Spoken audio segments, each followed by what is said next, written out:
প্রিয় শিক্ষার্থীরা, আসসালামু আলাইকুম। আশা করি সবাই ভালো আছো। আজকে চলে আসলাম আরেকটি নতুন পর্বে। এই পর্বে আলোচনা করব অধ্যায় 1 6 পৃষ্ঠার 1 নম্বরে যে অঙ্কগুলো তোমরা দেখতে পাচ্ছ খালি ঘর দেওয়া আছে, এই অঙ্কগুলো নিয়ে আজকে আলোচনা করব। তো তোমরা ক্লাসটি প্রথম থেকে শেষ পর্যন্ত ধৈর্য সহকারে দেখবে। আমি তোমাদেরকে সহজভাবে বুঝিয়ে দেওয়ার চেষ্টা করবো ইনশাআল্লাহ। আর আমার ক্লাসে নতুন হয়ে থাকলে অবশ্যই চ্যানেলটি সাবস্ক্রাইব করে আমার পাশে থাকবে। আর ইতিপূর্বে যারা চ্যানেলটি সাবস্ক্রাইব করে রেখেছো তাদেরকে অসংখ্য ধন্যবাদ। তো চলো আমরা অঙ্কগুলো শুরু করি। তো এখানে বলছে দেখো যে 99, 999, 9999 সংখ্যাকে অন্য একটি সংখ্যা দ্বারা সহজে কিভাবে গুণ করা যায়। অর্থাৎ এখানে যে অঙ্কগুলো দেখতে পাচ্ছ এগুলো হচ্ছে সহজ পদ্ধতিতে গুণ করা। অর্থাৎ একটা বড় অঙ্ককে কিভাবে সহজে গুণ করা যায়, এটা হচ্ছে এই অঙ্কের পদ্ধতি। এখানে লেখাই আছে সহজ পদ্ধতি, ঠিক আছে। তো আমি এই অঙ্কে যাওয়ার আগে তোমরাকে এই চিত্রটা বুঝাই যে এটা আসলে কিভাবে করানো হয়েছে সহজ পদ্ধতিটা। তোমরা অনেকে দেখে বলতে পারো এই অঙ্কটা অনেক কঠিন, কিন্তু আসলে কঠিন না। তোমরা যদি মনোযোগ দিয়ে দেখো এর চাইতে সহজ মনে হয় পদ্ধতি আর নাই। তো কিভাবে দেখো, এখানে চতুর্ভুজ চিহ্ন দিয়েছে, এখানে ত্রিভুজ আর এখানে বৃত্ত। এই যে বন্ধনীর ভিতর চতুর্ভুজ থেকে ত্রিভুজটা বিয়োগ করেছে, ঠিক আছে। আমি প্রথমে এটা বুঝিয়ে দিচ্ছি, তারপর অঙ্কে বুঝিয়ে দিচ্ছি। তো চতুর্ভুজ বিয়োগ করেছে ত্রিভুজ, আর এখানে বন্ধনী দিয়ে আবদ্ধ করা আছে গুণিত বৃত্ত। এটার মানে বুঝাচ্ছে যে তোমার এই বন্ধনের ভিতর যতগুলো সংখ্যা থাকবে সব এই বৃত্তের সাথে গুণ হবে। কি বললাম? বন্ধনী আবদ্ধ যদি হয়ে থাকে তাহলে বন্ধনীর ভিতর যতগুলো সংখ্যা থাকে বন্ধনীর বাইরে গুণ দিয়ে যে সংখ্যাটা থাকে সেটাকে গুণ করতে হয়। অর্থাৎ এই বন্ধনীর ভিতর চতুর্ভুজ বিয়োগ ত্রিভুজ আছে আর গুণিত বৃত্ত আছে বন্ধনীর বাইরে। তার মানে এই বৃত্ত দিয়ে চতুর্ভুজকে একবার গুণ করতে হবে, ত্রিভুজকে একবার গুণ করতে হবে। কি বললাম? চতুর্ভুজকে একবার বৃত্ত দিয়ে গুণ করতে হবে আর ত্রিভুজ দিয়ে বৃত্তকে গুণ করতে হবে। আর দুই গুণফলের মধ্যে এখানে যে বিয়োগ আছে সেই বিয়োগ ফলটা বসাতে হবে, যেটা এখানে দেখেছে। দেখো এই যে চতুর্ভুজ গুণিত বৃত্ত বিয়োগ ত্রিভুজ গুণিত বৃত্ত, বুঝতে পারছো? এখানেও একই জিনিস, শুধু এখানে যোগ ছিল তাই এখানে যোগ দিয়েছে। তাহলে বুঝতে পারছো? অর্থাৎ বন্ধনীর ভিতরে যে সংখ্যাগুলো থাকবে আর বন্ধনীর বাইরে গুণ অবস্থায় যে সংখ্যা থাকবে সেই সংখ্যা দিয়ে বৃত্তের ভিতরে যতগুলো সংখ্যা থাকবে সেগুলোকে গুণ দিতে হবে। আর সেগুলোর মধ্যেখানে যদি যোগ থাকে যোগ হবে, বিয়োগ থাকলে বিয়োগ। এবার অঙ্কে চলো, তাহলে আরও ক্লিয়ার হয়ে যাবে তোমরা। তো এখানে দেখতে পাচ্ছ ওরা দিয়ে রেখেছে অঙ্কে যে 99 গুণিত 24 একটু ফর্মুলা দিয়ে রেখেছে। অর্থাৎ সহজ পদ্ধতিতে গুণ করার এই জিনিসগুলো তো পাইলাম, দেওয়া আছে এখানে, কিন্তু এগুলো কিভাবে নিব? কারণ গুণে তো আর যোগ বিয়োগ দেওয়া থাকে না, কিন্তু এই অঙ্কে যোগ বিয়োগটা নিয়ে আসতে হবে। তো কিভাবে নিয়ে আসতে হবে? যেমন এখানে 99 আছে, তাহলে 99-এর সাথে এমন একটা সংখ্যা যোগ করব বা বিয়োগ করব। অর্থাৎ কোনো সময় যোগ করতে হতে পারে, বিয়োগ হতে পারে অঙ্কের ফর্মুলা অনুযায়ী, ঠিক আছে।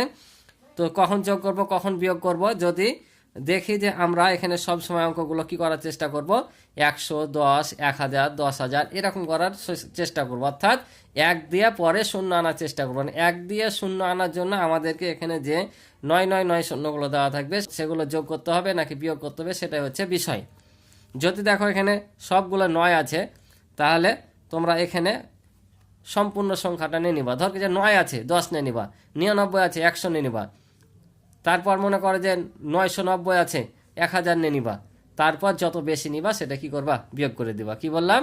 যে এখানে 10, 100, 1000, 10,000, 1 লাখ করার জন্য যত লাগে নিবা, তারপরে বিয়োগ করে দিবা। যেমন এখানে 99 আছে, তাহলে আমরা যদি এটার সাথে 1 যোগ করি কত হবে?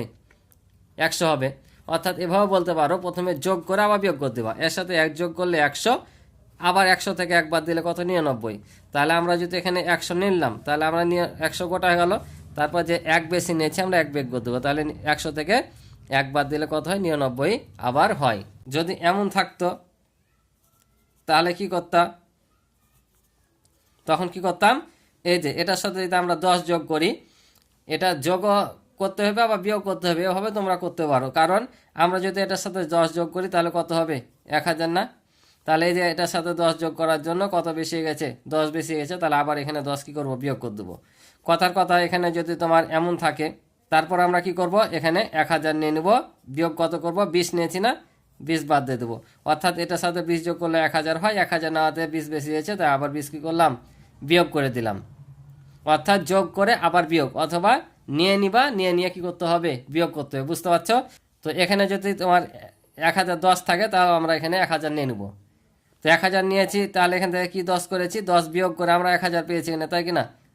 তাহলে 10 এখানে কমে যাচ্ছে, তাই এখানে আবার কি করব? 10 যোগ করে দেবো। অর্থাৎ যদি এখানে 1110 বেশি থাকে তাহলে এখানে পুরা সংখ্যাটা নিয়ে এটা যোগ করবা, আর যদি এখানে 1000 নিতে কম হয় তাহলে কি করবা, 1000 নিয়ে বিয়োগ করে দিবা।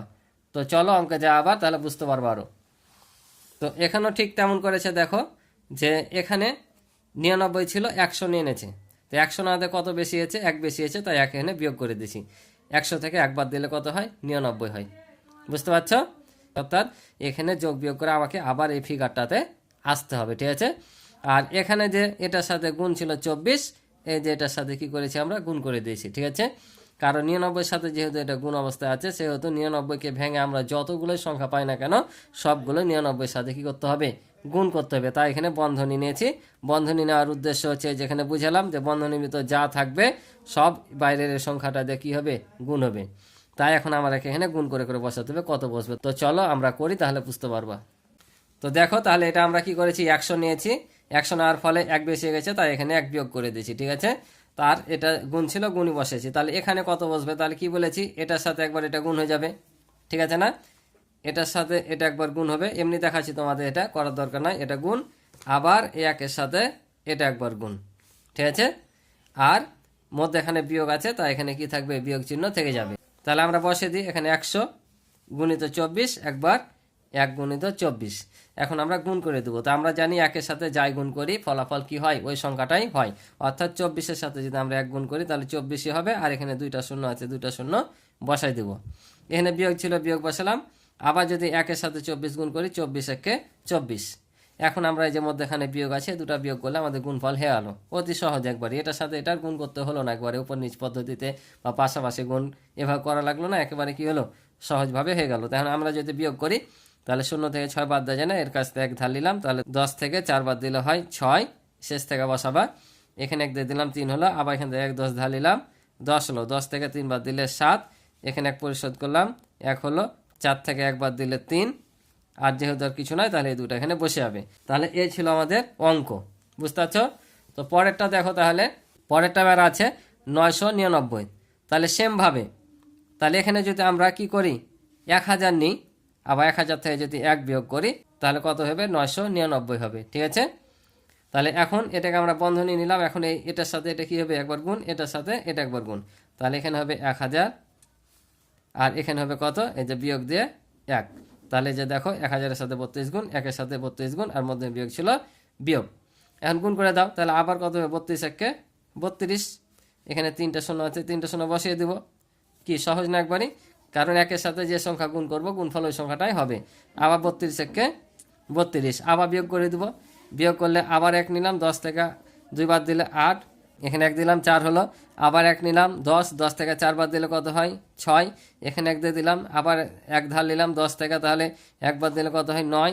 আবার 1 দিয়ে দিলাম, তাহলে 2 থেকে 1 বাদ দিলে 1, আর এই 3টা এখানে বসে যাবে, ঠিক আছে। তোমরা নিচে নিচে যোগ বিয়োগ করেও করতে পারো। তাহলে এটাই ছিল আমাদের উত্তর। পরেরটা দেখো, কি একবার ইজি অঙ্ক না। এবার তাহলে এখানে দেখো কি করতে হবে, এখানে 1 2 3 4, 4টা 9 আছে, তার মানে আমরা যদি এটার সাথে 1 যোগ করি কত, 10,000 হবে। তাহলে 10,000, 10,000 4টা শূন্য, তাহলে কত বেশি নিলাম, এখানে যোগ করলাম 1, তাহলে আবার এখান থেকে 1 বাদ দিয়ে দিলাম। তাহলে 1 বাদ দিলে কত হবে, এই সংখ্যাটা আমাদের আসবে। এই দুটো অঙ্কে কিন্তু এখানে দেওয়া ছিল, এখানে ভেঙে দেওয়া ছিল, আর এটার কিন্তু ভেঙে দেওয়া নাই। তাহলে কি করলাম, আমরা এখানে ভেঙে নিলাম। তাহলে 10,000 বিয়োগ 1 করলে আমরা 9,999 পাবো, আর এখানে যা ছিল তাই বসবে। তাহলে এখন কি করব, একবার এটার সাথে এটা গুণ করব, একবার এটার সাথে গুণ করব, মধ্যখানে আছে বিয়োগ, বিয়োগ দিয়ে দেবো, ঠিক আছে। তাহলে আমরা এখানে কত দিব, 10,000 গুণিত এইটা, ঠিক আছে। আর একবার 1 গুণিত হচ্ছে আবার এইটা। এখন আমরা গুণ করে নেব। তো গুণ যদি করি, 1-এর সাথে এটা গুণ করে দেবো, শূন্যগুলো পরে কি করব, বসিয়ে দেবো। তাহলে এখানে কত হবে, 9 8 7 2 5, আর এখানে 4টা শূন্য, 1 2 3 4। আবার এটার সাথে এটা যদি গুণ করি তাহলে কি হবে, ফলাফল ওইটাই হবে, বসিয়ে দিলাম। এখন কি করতে হবে, এটা বিয়োগ করতে হবে। তাহলে দেখো আমি এখন নিচে নিচে বসে বিয়োগ করব। পাশাপাশি করলেও করা যেত, কিন্তু তোমাদের কাছে একটু জটিল মনে হতে পারে, তাই নিচে নিচে করলাম। এখন তোমরা চাইলে এখান থেকে ধার নিয়ে করতে পারো, এখান থেকে নিয়ে করতে পারো। আমি এখান থেকে নিয়ে করাই কেন, সহজ হয়। এক ধার নিলাম, 10 থেকে 5 বার দিলে 5, এখানে এক পরিশোধ করলাম। 1 10 ধার নিলাম, 10 থেকে 3 বার দিলে 7, আবার এখানে 1 দিয়ে দিলাম 8 হলো। আবার 1 10 ধার নিলাম, 10 থেকে 8 বার দিলে 2, এখানে 1 দিয়ে দিলাম 9। 1 10 ধার নিলাম, 10 থেকে 9 বার দিলে 1, এখানে দিয়ে দিলাম 10। আবার এখান থেকে 1 নিলাম, 15 থেকে যদি আমরা তাহলে 10 বার দিই 5, এখানে 1 দিয়ে দিলাম, 2 থেকে 1 বার দিলে 1, 7 নেমে গেল, 8 নেমে গেল, 9 নেমে গেল। কত সহজ হয়ে গেল। তাহলে আমরা কত পেলাম, 9 8 7 1 5, তারপর 1 2 7 5।